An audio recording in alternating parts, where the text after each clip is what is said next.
Hi, everyone. I am so excited to have Sarah Jensen on. Today, I'm going to be interviewing her about fertility hormones and skincare. She is the co founder and co CEO of Hue and Grace, and she's going to share her story with us about her 14 years of struggling with infertility and her mission. And I am so glad to have her on. So, as we're waiting, I just thought it would be kind of cool to share her bio with you guys. So she's the co-CEO and co-founder of Hue and Grace, which is a better than clean skincare brand inspired and driven by what she learned during her 14-year struggle to have a family. She and her husband set out to rethink the self-care industry. The husband and wife duo identified a gap in the market for self-care products, non-toxic products, including clean products, and they found that a lot of products contain harmful chemicals that can impact our hormones and our health. And Sarah and her husband were amazed when two of their family members volunteered to be their surrogates. So she's going to share that story, the story of her company. And I can't wait to hear her share this with us in her own words as well. So I'm going to make sure that she joins us so that we can hear from her all about this. So I'm just going to find her right here and make sure that she's joining us. Let's see here. There she is. Awesome. So as we're waiting, I'll just say that prior to founding Hue and Grace, Sarah earned her MBA from Hi. USC. Hi, Sarah. Thanks for joining us. I was Thanks just for talking having me. about you. I don't know if you heard your ears burning, but My ears are burning. your ears are burning. So you earned your MBA from USC Marshall and spent the previous 6 years working at USC Marshall and development of the major gifts team. And you also are responsible for spearheading the maternity leave policy change at USC. And I can't wait for you to tell us more about that. And you're the proud mother to Hue and Grace. So welcome. Thank you for joining us today, Sarah, on this Sunday. So just tell us about your struggle with unexplained infertility. Yeah. So Ben and I have been married for almost 19 years, and we spent 14 of those years trying to get pregnant. I mean, we both come from very large families. We're actually both the oldest of 6 kids. We never thought that infertility would ever be an issue. We were young, got married young. We started trying, a few years in, and did everything from, acupuncture and diets. And I was an ultra marathoner. I stopped running because the doctor said that, the running chicken doesn't lay the eggs. And doing everything we knew to be possible. Running chicken doesn't lay the Yeah. eggs. Okay. But I hated needles and I would do acupuncture. Right. It's just, right. But it's hard. It's really hard, Right. especially when it's unexplained, because you're like, find something wrong and fix it. And I don't care who, you say wrong, there's no fault with anybody, but I think that. And then also what we learned about, I was going through all my fertility treatments, and I was incredibly hormonal because you're altering your hormones to be certain levels. And so I was moody. Couldn't get off the couch some days. I was throwing things at my poor husband. But then also, I'm not laughing at that. No one should throw things at anybody. We can laugh at it now. But also my skin was terrible. Like I had cystic acne. I had pregnancy mask without ever being pregnant, and just I think the lack of self-confidence from failing every month by not getting pregnant, with feeling terrible and then not feeling confident in how I looked with my skin, led us to this path. But also, I think one of the key indicators that we learned about was during one of my rounds of IVF, the doctor told me that I should avoid eating sweet potatoes. Sweet potatoes are healthy for you, but they can have estrogenic effects, and they could alter your hormone levels. And they just couldn't figure out from all my multiple rounds of IVF why I was not getting pregnant. So he said, let's try to avoid anything that could alter your hormones. And so we thought, if sweet potatoes could impact our hormone levels, what else was out there? Sweet potatoes are healthy for you. Right. And so we did a lot of research and learned about chemicals that are called hormone disrupting chemicals, and learned that they're found in most personal care products, including clean and non-toxic products. And so the happy ending to the story, which in the namesake of the business, is my husband's sister volunteered to be our surrogate, gave birth to our son Hugh, and then my sister volunteered to be our second surrogate and gave birth to our daughter Grace, which is absolutely incredible. We never thought that would happen. It was so funny. We always thought, like, I get pregnant or we adopt. Like, it was just, I didn't even consider surrogacy. And after having our kids, and my husband and I, we don't come from the self-care industry. We had master's degrees, and we were set in our careers, but we said, we were given so much. A lot of people really sacrificed to help us. and we know a lot about a topic that a lot of consumers don't know about. And we said, how can we help create a solution? How can we help pay forward what we received? Not that we can ever give people and families, but really share that we have an important mission to share. So hence Hue and Grace. I love it. And then, I mean, you already told us like what you learned through your struggle and how it inspired your mission. And I really just want to hear more about the details of the actual beauty products, and tell us about the ingredients and what makes them different and where we can find them. Yeah, so it's interesting because as outsiders coming into this industry and saying, when we said, okay, hormone disrupting chemicals is not really talked about broadly. And when we learned about hormone disrupting chemicals, we learned about it through our lens of infertility. We only equated hormones to fertility because that was our lives for 14 years. But when you took a step back and we said hormones impact everything, they impact your sleep, your mood, your weight, libido, your health, ultimately. Then we said, how do we make an impact? And so originally we thought, oh, should we start off like, let's do hair care. Let's do like a shower regimen. People can start thinking about this topic first thing in the morning, but that rinses right off. And so we said, what can we do that would actually really help impact people's chemical exposure and formulate products that, first of all, were formulated without these hormone disrupting chemicals. We want to have beautiful properties. I want to have anti-aging and collagen production and make this where it's really like luxurious products and people would want to use, not just because they don't have hormone disrupting chemicals. And so our product pillars are detox, repair, protect. And my husband at the time was running a wine store in Beverly Hills, a wine restaurant. And when he was dropped in to operate this company, and he did 6,000 bottles of SKUs of wine. And you look at it ultimately and you say, okay, wine is grape juice. And you have $5 bottle of wine and a $5,000 bottle of wine. And what is the difference between that? They're both natural, they're both grape juice, but really, how do you craft it? And it's sourcing the best materials, and it's learning what combinations. And so we said, how do we create products that they are all natural, but even having to look, they're lavender and tea tree oil are natural. They are hormone disrupting chemicals. And so taking a step back and saying, we want to create products that are luxurious, that people will use every day, that are gender neutral, safe for pregnancy, safe for babies. We want, simple, easy, but really effective, really high performing. So we interviewed formulators across the country. We both have great networks. We flew to the East Coast and sat down with the largest beauty manufacturer in the world, and their chief innovation officer and their whole team, and said, we want to create this. And they said, we can't. This is like, we have really high performing products, but we need chemicals to do that.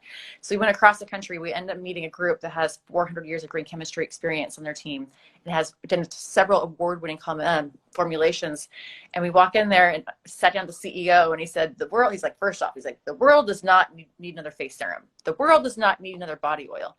And we explained to him what we want to do and what we wanted to accomplish and how we want to bring awareness to a topic through luxurious experience. And he said, you know what? He's like, I've been in the industry for over 30 years. He said, I've never heard anyone talk about this. He goes, the world does need this. He's like, let us get to work. And we worked for over a year. And I want these products to be, because we're addressing health through a new method. You think about it, what you put on your body gets in your body. During my fertility treatments, I was using hormone creams to get right in my body. The nicotine patch, you put it on your skin, it gets right into your bloodstream. And so realizing, like, how do we help, first of all, formulate without hormone disrupting chemicals. That's in the product, but it's also in the packaging. We don't use plastic. We use amber glass to preserve the potency, the effectiveness of the products, but then also to really have these properties that help detox, repair, protect the body from these chemicals and the environment. Nice. I love it, because all the things I focus on are, anti-aging for the ovary. And so, yeah, I mean, that's really exciting. Ovary, and face, and skin, they go. They go. I mean, I say you can't put Botox in your ovaries, but maybe you can. So what do you hope people will learn by hearing about your story and your mission? First of all, there's hope. I feel like through those 14 years, I was so hard on myself. And when we first learned about the topic of hormone disrupting chemicals, and I think when people first learn about fertility, it can seem so overwhelming. There are so many things that you don't know. And then realizing that the environment does play a part of your life. And so when we said, okay, what products can we launch with? And we only our official launch is in May, but people are purchasing products on our site, but with only 4 products. We said, we want to help people reduce their chemical exposure. The average woman puts on 168 chemicals a day. The average man puts on 85 chemicals a day. And when you think about all the products you use throughout the day, it could be deodorant to even different hand soaps people wash their hands with. They all have different chemicals in there. And so we said, if we can create really high performing, luxurious products with a one-step regimen, we don't have, a 4-step regimen for our face. We have, morning serum, a night serum, a cleansing bar, and a body oil. So really 4 products that you can use every single day on your kids, everyone, that don't have these hormone disrupting chemicals. Then you can help reduce your chemical exposure and not feel overwhelmed that you need to throw away everything in your house, spend a ton of money, but that things can actually make an impact. Wow. Yeah, I feel like I need to go and now buy them for everyone in the family. And I like that you say it's gender neutral, because guys can obviously use it too, and men use soap, and we hear all the stories about sperm counts going down. So yeah. You do, and you could buy only one of each product and really use it for the whole family. We're actually on the road right now. I'm in a hotel right now. We were able to take 4 products and travel with it and be like, hey, everyone uses this. So it's easy and simple. Yeah, totally. So what's one thing, I'm just curious, given all you went through for as long as you went through it, what's one thing that you wish someone had told you at the very beginning of your fertility journey that you hope to pass on to someone else who might just be starting out now? Be kind to myself. And then also we did not, and that it's, and I shouldn't say it to talk about it, but like my husband and I did not talk about our fertility struggle for 10 years with anybody. And it was so, one way I'm like, people, I don't ask when other people have sex. They shouldn't ask when I have sex. Right. But we struggled for so long, and really I told you we come from huge families, and we isolated ourselves from our families and from friends, and we stopped going to birthday parties.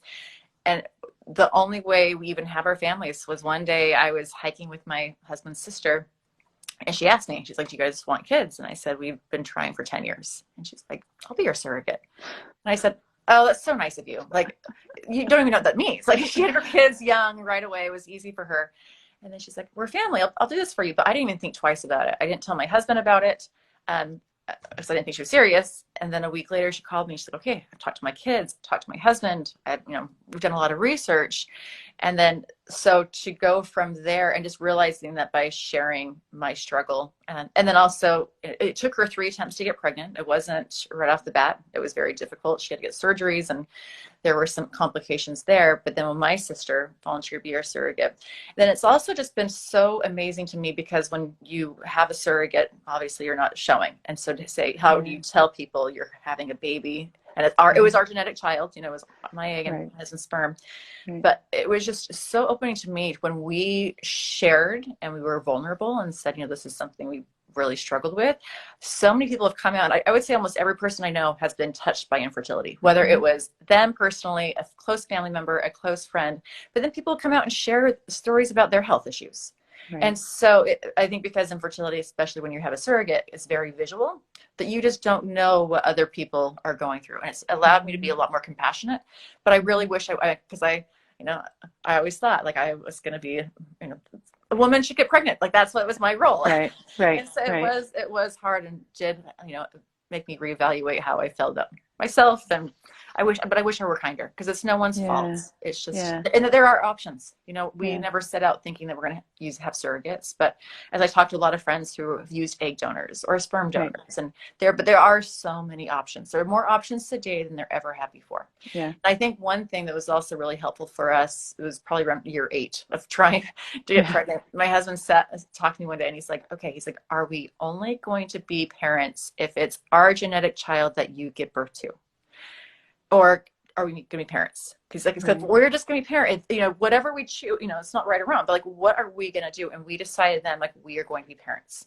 Right. That's our goal. And then it took a huge load of pressure off, because then I said, okay, well, that's when we started exploring adoption. We started looking into saying, okay, this can happen. And it wasn't the sprint, try to every single month, our egg quality is declining and sperm quality is declining. And so that just was really, really helpful for me to do. Yeah. And I always say you can be a mother one way or another. It's around the corner, but some people's corners take a little bit longer to get around. Yeah.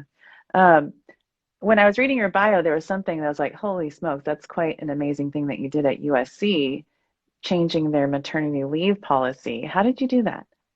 So, so I worked, I have my MBA from USC, and I worked for Hmm. USC for years. And one of the reasons I worked, I would raise money for the business school. I would raise tens of millions of dollars with working with our top alumni parents. Hmm. And one reason I kept that job is because it was very flexible for me to go to all my doctor's appointments, but also they have amazing maternity leave policy. So I never went and switched jobs. I knew I was always trying to get pregnant. And 3 weeks before my son's birth, I got a call from the insurance company that said, "Hey, you're not pregnant. You don't get USC's very generous maternity leave program. You can take the state and federal benefits, but because you're not pregnant, you don't get this." And I said, that first of all, that's wrong. And the fact that I think we'd tried it 12 years by the time we were about to give birth. And I was also the very first employee at USC to use a surrogate. USC is the largest private employer in Los Angeles. And I said, how is this possible? I'm the very first employee to ever use a surrogate. And so they came to me and they said, well, this is what we're offering. And so I said no. So actually, I didn't accept any of the benefits. So I took a sick day. We got a scheduled C-section. So I took a sick day the day my son was born. I worked from home for most of the summer. He was born the end of May, but he came with me to all my trips. He came with me to Aspen at 2 months, and he came with me to Minnesota, and came with me on my coffee meetings. We just sleep in the stroller. And I said, I'm not going to accept anything less. And I worked for a year. Because I worked with our top alumni and our trustees, I was able to get in front of administration and talk to them and say, and I met several other people at USC who had adopted and not received maternity leave. And I said, just because we didn't give birth, we're still mothers. We're still new parents. That baby needs to be taken care of. Yeah. And so after a year and lots of meetings, and I'm working with insurance companies. It's not easy. It's not an easy, fix, but they changed their policy. So now if you adopt as a surrogate, you're able to get maternity. Their additional benefits.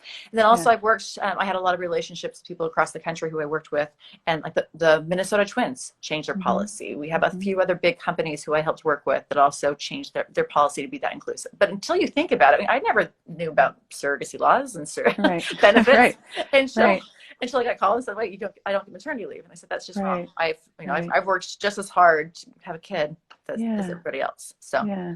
Oh my God, that's huge. I imagine there's so many people that may not know how, where that benefit came from, and now are, they have this, and I that's just amazing that you were able to change that. That is so cool. So cool. It's something I was passionate about. Yeah. So, I would love to see if there's anything else you want to share with us about anything Hugh and Grace or. Yes. So one of the ways and ways people can get involved with the brand, so we were saying, how do we create a solution? So our products are called Hormone Safe, but if you see a Hormone Safe product on a shelf at Sephora, you don't really know what that means. You don't know that there are what that means, that it's hormone disruptors, and what the hormone disruptors in most of their products, and how that can impact you. And so also when we want to create a solution, it's not just putting product on a shelf. You need to create awareness and with knowledge and community with products. That's a true holistic solution. And so we have a peer-to-peer sales model because we realize our story and mission are best shared word of mouth. And so we have people who sign up to sell with us and share our products and share our mission who are benefiting. And we said we would rather compensate people than Amazon or Sephora. But so our brand, you can buy it, it's D2C, it's online. You can go to Hugh and Grace. So no, our products are not at Sephora.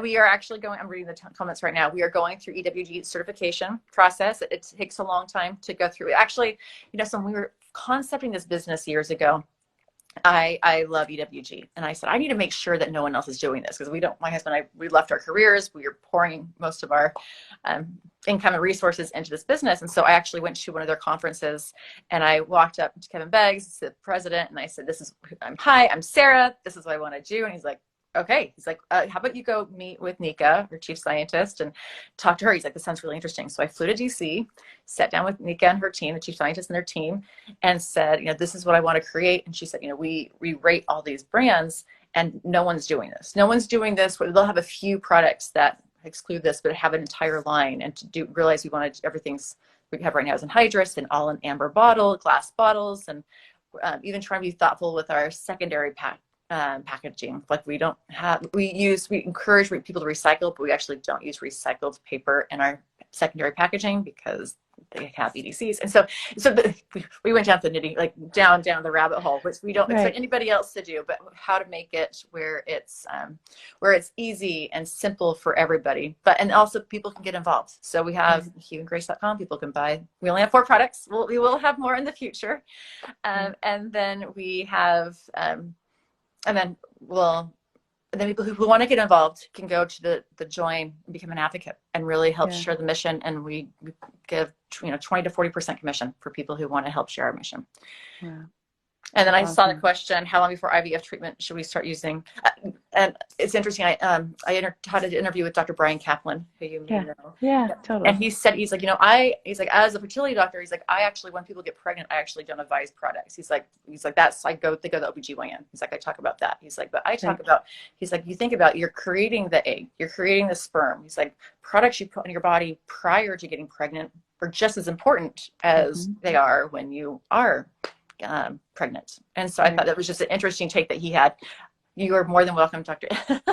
Aimee, to answer anything. Yeah, no, I mean, I agree. And for people who are using surrogates who want their, because I have a lot of patients who use surrogates and they want their surrogates to also use hormone-free, good products. And that's another suggestion now. I'm like, oh, don't forget, buy your surrogate Ewg Grace products for their pregnancy. And especially when you say luxurious, I like luxurious. Luxurious sounds fantastic when you've gone through a struggle to get pregnant. Oh, I mean, I want a product. I live in Los Angeles and I have some very discerning friends. And I said, I want these products that, products I would want to use, but I want my friends to really want to use as well. And so we went back and forth with formulations, and even our scent, it's a custom essential oil blend. Something fragrances, but I drove all over Los Angeles to men and women alike. I had 5 pregnant friends, and I said, I smell this. Like, I want to have a scent, and it's all manifested differently because we have different base oils, but that smells great. And talking about gender neutral, I keep these right here, but like they're the packaging. I mean, there's no. I have my husband's and the packaging, secondary packaging is green, but we want it to be simple, that looks elegant on your counter, that doesn't take up a lot of room, and that's multi-use. Right. Awesome. Okay. Well, thank you, Sarah. I appreciate you. Thanks for sharing your mission and sharing your personal story with us. And, I think the best thing we can do in this life is leave it better than when we got here. And I feel like you're definitely doing that with this product line. And it's so special that you've named it after your children, too. Oh, thank you. Awesome. Thank you. Well, for You're you incredible. and for listeners, it's National Fertility Awareness Week. And we love spreading awareness, and so we are offering 15% off our site this week. So the code is NIAW 15. Awesome. National I'm writing this Awareness Week 15. Yeah, we'd love to offer that for anybody who's interested in checking out the products. Awesome. And then for Earth Day, it's Earth Day is Thursday coming up, and we talk about our packaging being sustainable and get better for the world, but we also think about human resources and making sure that we are doing what's best for our skin, best for our bodies. And so it's kind of a fun. You're a great interview to kick off the week. So thank you so much for hosting me and for letting me share my story and for being supportive. You're awesome. Thank you again. I appreciate you. Thank you. Okay. We'll see you guys all later. Thank you, Sarah. We'll see you soon. Thanks again. Bye-bye.